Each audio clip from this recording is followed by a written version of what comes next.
अस्सलाम वालेकुम दोस्तों, आज की वीडियो के अंदर हम डिस्कस करने वाले हैं रैबिट फार्मिंग के हवाले से। डिस्कशन करेंगे कि रैबिट फार्मिंग जो है वो क्यों स्कैम है, करनी चाहिए है, नहीं करनी चाहिए। 7-8 साल का जो मेरा एक्सपीरियंस है वो मैं आपके साथ शेयर करूंगा और कोशिश करूंगा कि आपका टाइम ज़ाया ना हो। टू द पॉइंट हम बात करेंगे। इस डिस्कशन से मुतल्लिक़ एक थंबनेल भी आप लोगों ने वीडियो के स्टार्ट में देख लिया है। तो आइए शुरू करते हैं। वीडियो अच्छी लगे तो लाइक कीजिएगा, चैनल पर नए हैं तो सब्सक्राइब कीजिएगा और अगर ये वीडियो आपके लिए मददगार साबित हो तो इसको आगे शेयर करना ना भूलिएगा। सबसे पहले आप लोगों ने एक चीज़ ध्यान में रखनी है कि रैबिट फार्मिंग जो है इसमें कौन सा रैबिट है जिसका जिक्र किया जा रहा है। आमतौर पे दो तरह के रैबिट्स होते हैं। एक होती है देसी ब्रीड जो कि हमारी यहाँ की लोकल ब्रीड है। White and black, brown and black आपको मिलेंगे। फुल वाइट मिलेगा, फुल ब्लैक मिलेगा, बाज़-औक़ात फुल ब्राउन भी मिल जाते हैं। 1 से 1.5 किलो इनका वज़न होता है और ये मार्केट के अंदर 2000-2500 के अंदर अवेलेबल होते हैं। एक होते हैं फैंसी। फैंसी के अंदर फिर बहुत सारी ब्रीड्स आ जाती हैं जिसमें न्यूजीलैंड है, इंग्लिश एंगोरा है, कैलिफोर्नियन है, लॉयन हेड है, जॉइंट एंगोरा है, नीदरलैंड ड्रॉफ है, मिनी रेक्स है, हॉलैंड लूप है। इसके अंदर इतनी नस्लें हैं कि मैं बोलने लगूँ तो यहाँ ख़त्म ना हो। अभी इस वक्त जिस रैबिट का मैं जिक्र करने लगा हूँ, अभी ये सारे पॉइंट्स मैं लिख के लाया हूँ। आम तौर पे होता है ना कि कुछ पॉइंट्स मिस हो जाते हैं, तो इसलिए लिखे हैं ताकि कोई पॉइंट मिस ना हो जाए। फिर भी अगर आपके जहन में कोई पॉइंट है जो मैंने एक्सप्लेन ना किया हो तो वो आप पूछ सकते हैं कमेंट सेक्शन में। अच्छा, यहाँ पे न्यूजीलैंड वाइट का ज़िक्र करेंगे हम लोग क्योंकि सबसे ज़्यादा पाकिस्तान के अंदर न्यूजीलैंड वाइट की फार्मिंग हो रही है मीट के तौर पे। बाकी जो रैबिट्स हैं उनकी भी हो रही है, लेकिन वो फैंसी रैबिट्स होते हैं, वो शौकिया रखे जाते हैं, उनके ऊपर बड़ी-बड़ी वूल होती है, तो वो शो के लिए रखे जाते हैं। मीट के पर्पज़ से न्यूजीलैंड वाइट की फार्मिंग हो रही है। अब यहाँ पे आप लोगों ने सबसे पहले एक चीज़ ज़हन में रखनी है कि न्यूजीलैंड वाइट जो है इसके फ़ायदे वही हैं जो एक ब्रायलर चिकन के फ़ायदे हैं। हमारे यहाँ एक वो कहावत चली होती है ना रैबिट को लेकर कि रैबिट अगर आपने खा लिया तो आपने उसके प्रोटीन में बकरे से ज़्यादा प्रोटीन ले लिया है और ख़र्चा जो है वो आपका चिकन के बराबर हुआ है। यार ये कैसे हो सकता है कि एक ब्रीड है जो फीड पे पली हुई है वो आपको वो प्रोटीन दे जो बकरे में है उससे भी ज़्यादा दे। एक इलॉजिकल चीज़ है, बहरहाल ये आपको आगे समझ में आएगी। अब यहाँ शुरू करते हैं पॉइंट्स। पॉइंट नंबर 1 है जी कि आपका जो न्यूजीलैंड वाइट है वो हीट सेंसिटिव होता है। इसको आप लोगों ने गर्मी नहीं लगने देनी होती। ये न्यूजीलैंड वाइट जैसा कि नाम से ही ज़ाहिर है न्यूजीलैंड, तो ये न्यूजीलैंड के माहौल के मुताबिक पला हुआ है। इसको आप पाकिस्तान में गर्मियों में रखेंगे तो ये मरने के करीब पहुंच जाएगा। या तो आपके पास एसी वाला कमरा है तो आप उसमें रखें। अगर आपने किसी ऐसी फ़िज़ा में रख दिया कि वहाँ गर्मी ज़्यादा है तो फिर आप भूल जाएँ कि आपको प्रॉफ़िट होगा, क्योंकि ज़ाहिर सी बात है हर बंदा प्रॉफ़िट के लिए बिज़नेस करता है, फार्मिंग करता है। तो न्यूजीलैंड वाइट जो है ये हीट सेंसिटिव होता है। हीट स्ट्रोक लगने का खतरा बहुत ज़्यादा इसको होता है आम रैबिट के मुकाबले, देसी के मुकाबले। वो देसी रैबिट जो है वो 30-35 डिग्री तक भी सर्वाइव कर लेता है, इससे ऊपर भी कर लेता है, क्योंकि वो हमारा लोकल रैबिट है, उसको इतना मसला नहीं होता। इसको बहुत ज़्यादा मसला होता है, मैं बार बार कह रहा हूँ, उसको बहुत ज़्यादा मसला होता है। ये लफ्ज़ आपने याद रखना है, बहुत ज़्यादा। इसको बहुत ज़्यादा मसला होता है और इसको बार बार आपने पानी का इंतज़ाम करके देना होता है। इसका पानी बिल्कुल ख़त्म नहीं होना चाहिए और ठंडा पानी होना चाहिए। मिट्टी के बर्तन में ये पानी पीता है। फिर दूसरा मसला इसका ये पॉइंट नंबर 2 कि जनाब इसकी जो ब्रीडिंग है वो केजेस के अंदर होती है। मिट्टी के अंदर आप इसको कंट्रोल नहीं कर सकते। खरगोश है, मिट्टी के अंदर छोड़ भी दो, लेकिन जो कंट्रोल है वो केजेस के अंदर होगा और केजेस में रखोगे तो ज़ाहिर सी बात है मिट्टी ठंडी होती है रैबिट के लिए, तो केजेस के अंदर रखोगे तो फिर ज़ाहिर सी बात है गर्मी तो लगेगी इसे। फिर पॉइंट नंबर 3 हमारे पास आता है कि इसको बैलेंस डाइट चाहिए होती है। यानी कि ये अगर आप इसको कोशिश करोगे घास पे पालने की तो ये घास पे नहीं पलेगा, आपको उसको फीड खिलानी होगी। अब सबसे पहले यहाँ पर मैं अपनी जर्नी का जिक्र करता हूँ, जो मेरा एक्सपीरियंस है। 2019 के अंदर जब हमने ये काम शुरू किया तो हम 50,000 का एक पेयर लेके आए थे। उस वक्त जब हमने इसको घास पे पालने की कोशिश की तो ये घास पे नहीं पला, कमज़ोर होता गया। फिर हमने थोड़ी सी तहकीक की तो पता चला कि यार ये तो फीड पे पलने वाला है। फिर उस वक्त चूँकि ये नया नया बिज़नेस था, कुछ ही फार्मर कर रहे थे पाकिस्तान के अंदर, तो किसी के पास फीड नहीं थी, ना कोई फैक्ट्री फीड बना रही थी। फिर हमारे पास फीड का प्लांट लगा हुआ था मुर्गियों का, तो हमने इसकी फीड बनाई फार्मूला लेकर, फार्मूला की कैलकुलेशन वगैरह करके वो फीड हमने बनाई। तो फिर हमने पाकिस्तान के अंदर जितने भी फार्मर्स हैं उनको भी सप्लाई की। तो बाद में क्या हुआ, अल्लाह के हुक्म से कोरोना आ गया 2020-21 के अंदर। उस वक्त न्यूजीलैंड वाइट हमने लिया था 50,000 का, कोरोना के बाद वो हो गया 20,000 का। 50,000 से सीधा 20,000 पे ड्रॉप हो गया। तो उस वक्त कुछ फार्मर्स थे, बहुत सारे लोगों ने कोरोना के टाइम पे ये फार्मिंग शुरू कर दी थी, तो बहुत सारे लोगों ने लेके रखे हुए थे। 50,000 का लिया तो अब बेचने गए तो 20,000 का बेच रहा है, तो वो एक अलग नुकसान लोगों के लिए। फीडिंग कॉस्ट जो है वो फीड भी रखनी है, फिर पट्ठे भी लूसन खिलानी है। आम पट्ठों में तो ये वैसे ही नहीं पलता, पट्ठों में सबसे अच्छी खुराक इसकी लूसन होती है। तो उसकी जो कॉस्ट है फीडिंग कॉस्ट पर वो बहुत ज़्यादा पड़ गई रैबिट की, तो लोगों के खर्चे पूरे नहीं हुए, तो बचत क्या होनी थी। बहुत सारे लोगों को नुकसान भी हुआ है इसमें। तो इसमें आपको फीड का ध्यान रखना पड़ता है और फीड इसकी पूरी करनी बहुत मुश्किल होती है। और ये आपको पता है कि ये बहुत ज़्यादा खाता है। जहाँ आम जानवर मेरे ख्याल में 2 टाइम में गुजारा कर लेता है, इसको आप मुश्किल से 2 टाइम में पाल सकते हो। इसको 3-4 टाइम आपने कम से कम खिलाना होता है, क्योंकि ये रैबिट है, रैबिट बहुत ज़्यादा खाता है। ब्रीडिंग जितनी करता है उतना ज़्यादा खाता भी है। फिर अगला पॉइंट है पॉइंट नंबर 4, वो ये कहता है कि न्यूजीलैंड वाइट जो है इसको प्रॉपर तरीके से सफाई चाहिए होती है और इसको इंजेक्शन देने पड़ते हैं।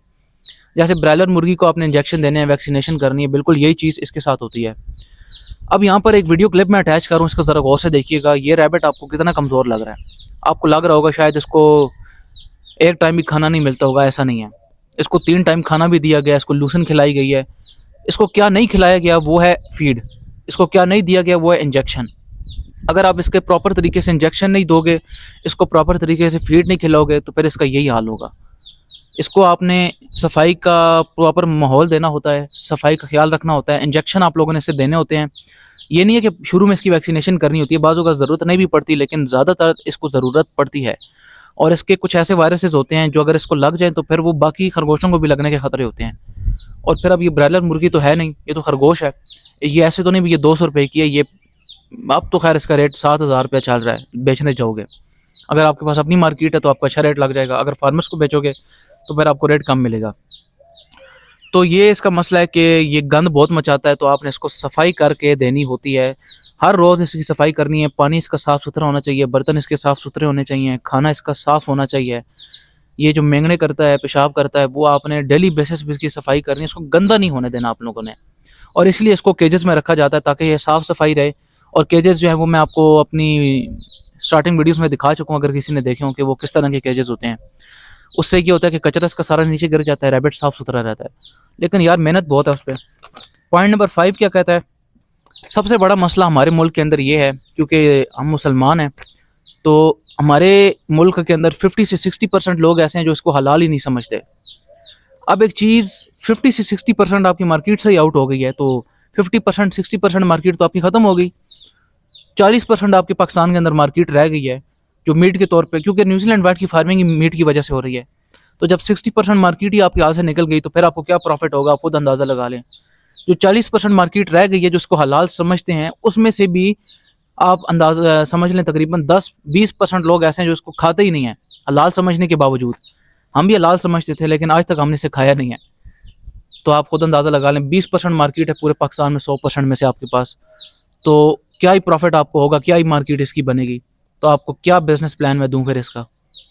आपके हाथ से 80% मार्केट तो वैसे ही निकल गई है, आगे आप खुद अंदाज़ा लगा लें। अच्छा, उसके बाद एक बड़ी स्कीम है, फार्मर्स की पॉलिसी है। शुरू में भी ये चली थी और अभी भी चल रही है और बहुत सारे लोग इस चीज़ का शिकार हो रहे हैं और अभी भी लाखों रुपए लोग लगाने को तैयार हैं इस फील्ड में। ये पॉइंट आप लोगों ने लाजमी सुनना है। फार्मर्स क्या करते हैं, वो कहते हैं कि आप हमसे ये खरगोश लें और हमें ही आके सेल करें। लोग बड़े खुश हो जाते हैं जनाब, उसकी उनकी लोगों की मुस्कुराहट नहीं रुकती, क्योंकि असल मसला ही मार्केटिंग का होता है, बेचने का होता है। और जब वही मसला हल हो गया तो फिर लोगों ने कहना है कि यार ले लो, शुरू करते हैं काम, आंखें बंद करके अनदेखा भरोसा लोगों पे, फार्मर्स पे कर लेते हैं ये लोग। यहाँ पे क्या होता है, फार्मर्स आपको 20-30 हज़ार रुपये का पेयर देते हैं। अब जब आप वो पेयर लेके घर आते हो, उसको खिलाते हो, पिलाते हो, सफाई करते हो, मेहनत करते हो, बड़ा करके ब्रीडिंग करवा के जब आगे वो ब्रीडर पेयर बेचने के लिए जाते हो उसी फार्मर के पास जिसने आपको 20,000 का बेचा था, अब वो लेगा कितने का, 10,000 का। अब ये प्रैक्टिकल मिसाल मैं आपको अपनी समझाता हूँ। मैंने जब न्यूजीलैंड वाइट के पेयर लिए थे, तकरीबन 25-30 हज़ार का पेयर लिया था ब्रीडर, प्योर न्यूजीलैंड वाइट। अब जब उसको पूरा साल रखा, उसको खिलाया पिलाया, ब्रीडिंग करवा के जब वो बेचने गए तो लिए कितने के, उसी फार्मर ने कितने के लिए, 10,000 के 3, जिसमें 1 मेल और 2 फीमेल, जबकि फीमेल का रेट ज़्यादा होता है मेल से। अब आप खुद अंदाज़ा लगा लें कि कहाँ 25,000 और कहाँ 10,000। ये फार्मर्स इस तरह करते हैं। फार्मर गलत नहीं करते, फार्मर्स ने तो अपना प्रॉफिट रख के बेचना होता है, उनके पास एक बड़ी मार्केट होती है। लेकिन आप अगर भरोसा करोगे कि किसी को आप दोगे, यानी उसी फार्मर को आप दोगे, तो फिर आपको यही प्रॉफिट होगा। अगर आपने अपनी मार्केट बनानी है तो फिर आपको टाइम लग जाएगा। वो 2019 तक टाइम था कि आप मार्केट बना लेते, अब हर बंदे ने ये रखे हुए हैं। पहले ये होता था कि किसी भी दुकान पे आप जाओ तो आपको देसी रैबिट के अलावा कोई और खरगोश नज़र नहीं आता था। मैंने खुद 2019 में फैंसी रैबिट्स का नाम सुना था। अब आप किसी आम दुकान पे भी चले जाओ, किसी आम पेट शॉप पे भी चले जाओ जिसने तोते रखे हुए हैं, जिसने बिल्लियाँ रखी हुई हैं, कबूतर रखे हुए हैं, वहाँ पर भी आपको ये न्यूजीलैंड वाइट नज़र आएगा। यानी इतनी अब इसकी प्रोडक्शन हो गई है और इतनी अब इसकी डिमांड नहीं रही जितनी 2019 में थी, तो इसलिए इसका रेट भी इतना ड्रॉप हो गया। तो इसलिए फार्मर आपको बेचेंगे 25,000 का, लेंगे आपसे 10,000 का। वजह उसकी ये है कि उनके पास मार्केट है, आपके पास मार्केट नहीं है, तो उन्होंने प्रॉफिट रखना है और आगे सेल करना है, और आपको होगा नुकसान। 10,000 में आपका खर्चा भी नहीं पूरा होगा। अगर आपने इसको फीड भी खिलानी है, आपने इसको दवाइयाँ भी देनी है, आपने इसको लूसन भी खिलानी है, और लूसन बहुत महंगी पड़ती है। हाँ, अगर आपके पास अपने बाग हैं तो फिर आप लगाओ लूसन, अगर आपके पास प्लांट है तो फिर आप खुद फीड बनाओ, फिर आपको बचत होगी, अदरवाइज़ नहीं होगी। उसके बाद यहाँ पर इसके लिए आपको प्रॉपर केजेस का इंतज़ाम करना पड़ता है। ये मिट्टी के अंदर नहीं रहती, ठीक हो गया, ये मिट्टी के अंदर नहीं रहेगी, इसके लिए आपको प्रॉपर केजेस रखने पड़ेंगे। और केजेस किस तरीके से हैं वो मैं आपको यहाँ पर दिखा देता हूँ, स्क्रीन पे आप लोग देख सकते हैं। ये केजेस होते हैं, इससे ये होता है कि रैबिट फिरता रहता है, जो भी गंद करेगा, पेशाब करेगा या वो मेंगने वगैरह करेगा, वो नीचे गिर जाएंगे। तो रैबिट का केज, उसका फर्श गंदा नहीं होगा, रैबिट साफ़ सुथरा रहेगा, और जितना आपका रैबिट साफ़ रहेगा उसकी उतनी उसकी कीमत ज़्यादा लगेगी। लेकिन भाई फिर सफाई आपको खुद करनी पड़ेगी, क्योंकि कच्ची जगह नहीं है। मिट्टी में तो ये होता है कि वो खरगोश करते रहते हैं, वो मिट्टी जज़ब करती रहती है, सफाई होती रहती है खुद ब खुद। वो तो आपका 80-90% काम खुद ही ज़मीन कर देती है। यहाँ पर आपको सारा काम खुद करना पड़ता है, तो मेहनत ज़्यादा लगती है इस पर।